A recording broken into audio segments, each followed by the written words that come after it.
Le gouvernement a pris la décision de fermer toutes les écoles, cégeps, universités et services de garde.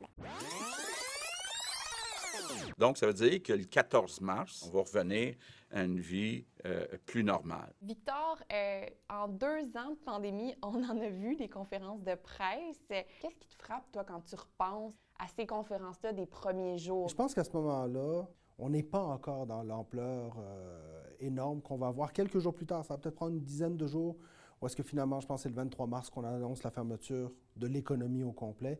Et là, on se rend compte que finalement, l'heure est très grave. Le Québec va être sur pause pendant 3 semaines. C'est autour de ces dates-là qu'on a commencé à connaître le docteur Arruda. Est-ce que cette personnalité flamboyante-là, elle a aidé le message à passer ou au contraire, elle a nuit? Non, à ce moment-là, on avait besoin de se faire rassurer. On ne savait rien du virus. Ces images graphiques, ce côté théâtral nous a rapprochés d'Horacio Arruda.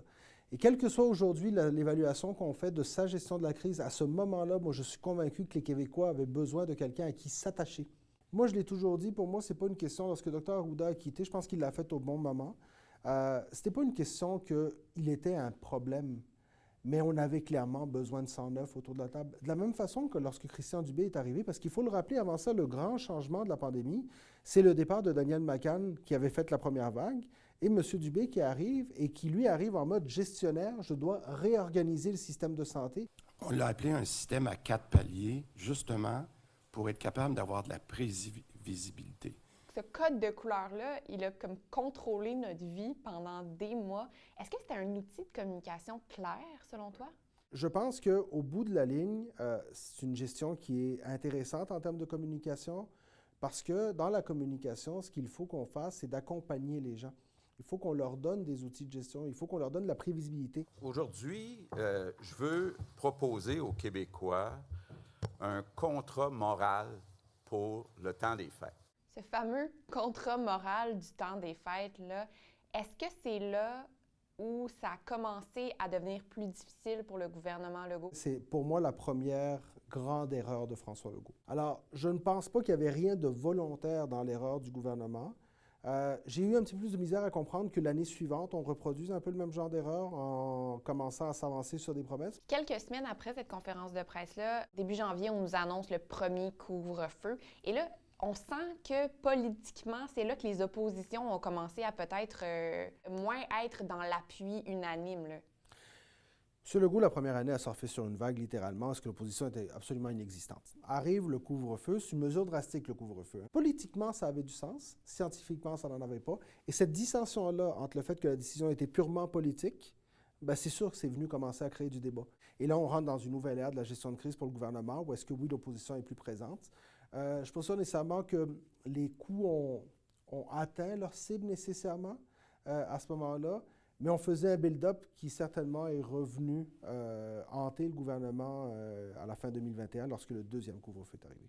Donc, malheureusement, je vous annonce qu'à partir de demain soir, de 22 h à 5 h du matin, il y aura un couvre-feu. Qu'est-ce que ce moment-là change pour François Legault?